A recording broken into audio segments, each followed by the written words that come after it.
La Grande Épique, c'est la dernière phase d'un projet artistique que j'ai nommé Porcopolis, c'est-à-dire la cité des porcs. Ça a été un projet artistique qui a commencé en 2007, donc 2007-2014, en différentes étapes, phases, où toujours je suis allée aux rencontres d'un espace naturel ou très urbain pour y faire une création spécifique, donc travailler in situ vis-à-vis de ce territoire, ce terrain. Voilà.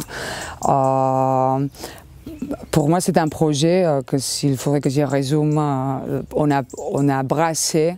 D'un côté, on est parti de la science à la science-fiction, du vivant au symbole, de l'excès à l'absence et du fond au sommet. Voilà.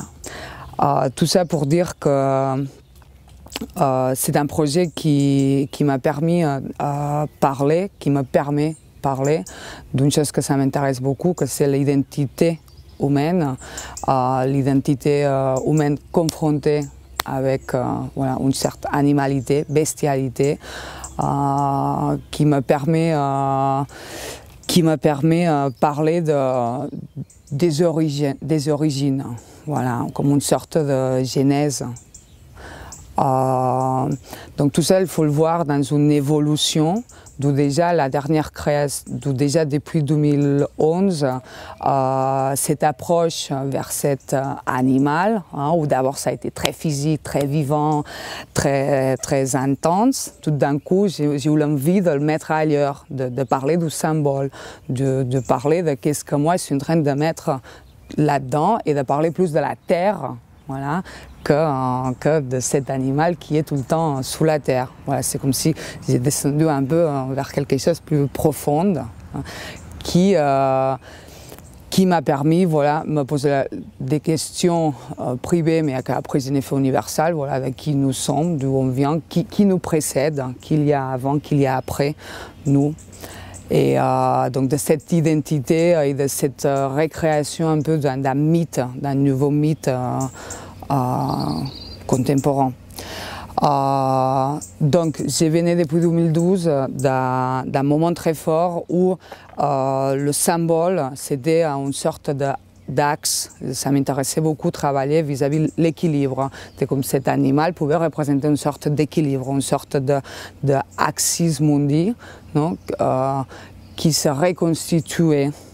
Donc j'étais déjà au pic, l'idée de verticalité, l'idée des pics qui ont apparu dans des créations précédentes. Et donc c'est dans tout ça qu'il y a eu le rencontre avec Mélando, le rencontre avec ces territoires. Et après plusieurs repérages, d'où un au même sentier du Pic Salou, je me suis dit que, voilà, que l'espace où je devais transposer tout ça, c'était au même pic, donc le pic, ça serait sous notre pied, et dans l'idée de voilà, comme une sorte d'ascension en soi qui finalise ces projets de 7 ans.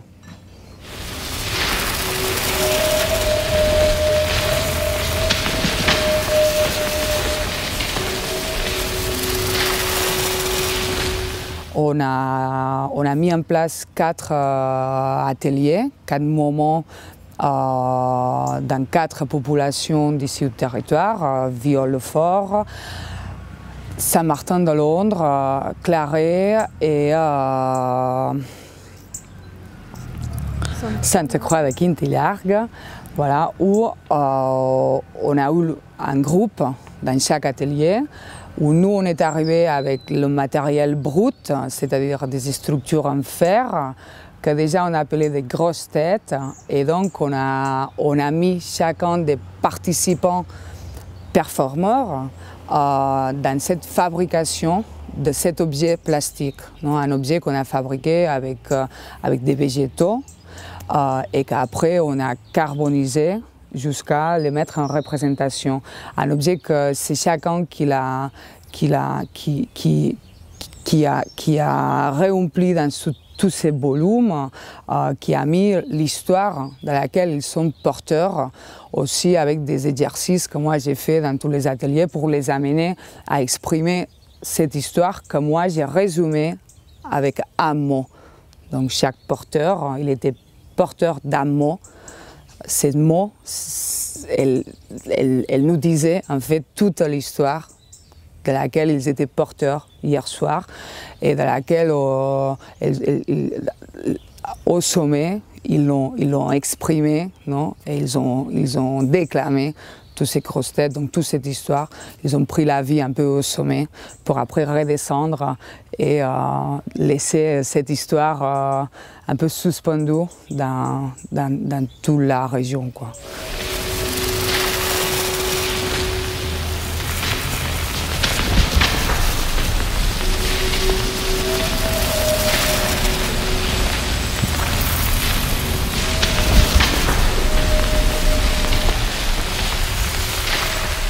Nous, on voulait que ce soit des matériaux, que ce soit du végétal, parce qu'il y avait cette idée de carboniser ces grosses têtes et que ce soit des matériels voilà, qu'on trouve local.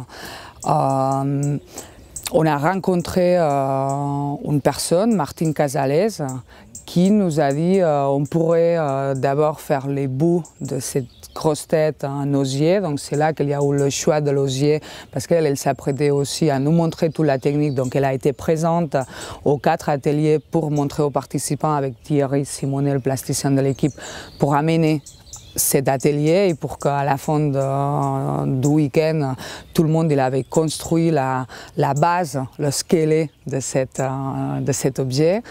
Et après, voilà, on s'est dit il nous faut quelque chose qu'on puisse trouver ici, un peu plus loin. Et donc c'est là qu'on s'est dit canne de Provence.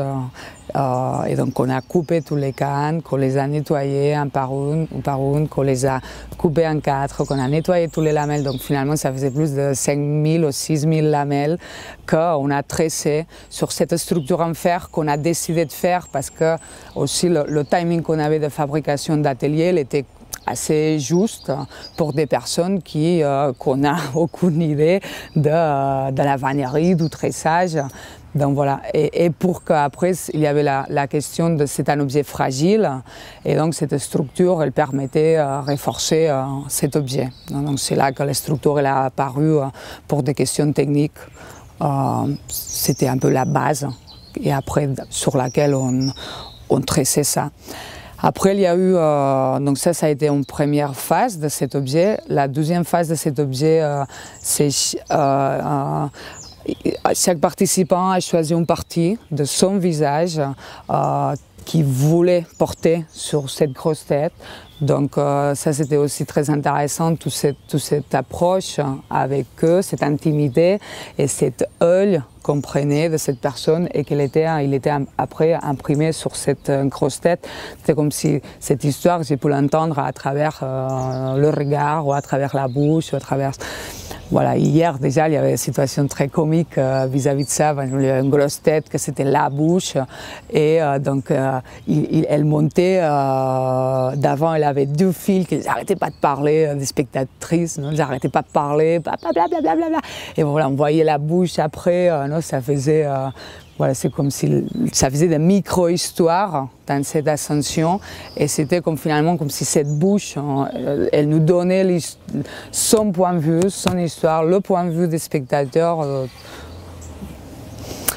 Voilà, et donc finalement cet objet, il a été carbonisé parce que quand j'étais ici en immersion, ça fait 1 an et demi, la première fois que j'ai monté au Pic Saint-Loup, j'ai voulu être accompagnée par une personne, un guide.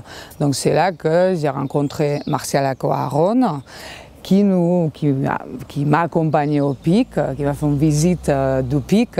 Et c'est là que lui m'a raconté l'importance de ce savoir-faire très local vis-à-vis les maîtres charbonniers.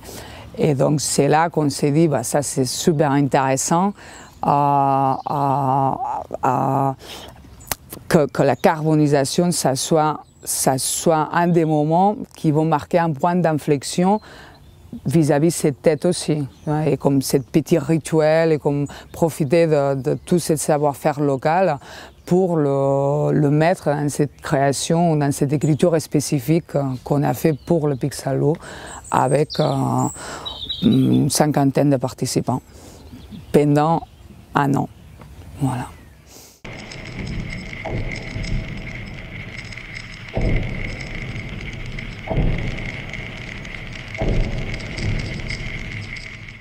Pour moi, le plus fort de la journée d'hier, ça a été voir tout ce monde, tous ces hommes, ces femmes, ces enfants, qui étaient avec une présence, une force, une paix, une envie, une énergie énorme pour faire ça, pour qu'après un an, cette performance, cet happening arrive et que tout le monde il était prêt. Tout le monde il était très porteur de cette histoire, de cette grosse tête, de ce mot-là, qu'il a représenté quelque chose pour eux. Peut-être quelqu'un au début il était surpris, mais après il a trouvé pour son explication de pourquoi j'ai porté ce mot ici. Et ça c'était énorme parce que j'ai reçu beaucoup de mails, j'ai reçu beaucoup d'intimité de chaque personne, qu'elle est là, qu'elle est là, qu'elle est là. Et ça, c'est énorme. C'est énorme parce que sans eux, les dispositifs auraient pu exister. Mais l'intéressant, c'était que cette histoire, elle est vivante. Et voir tout ce monde hier prêt et tellement professionnel pour arriver à point de départ, ascension, sommet et descente, ça me faisait un peu de... Voilà. Et hier, par exemple, moi, quand moi j'ai descendu la dernière en technique, et quand j'étais en bas, je ne me rappelais plus du four, par exemple. Je me rappelais plus et entendre le four, ça m'a remis dans l'histoire que moi j'avais l'envie c'est un fond de sang, on retrouve encore ce four, il est encore vivant, il y a encore ce personnage qu'on a trouvé à l'accueil.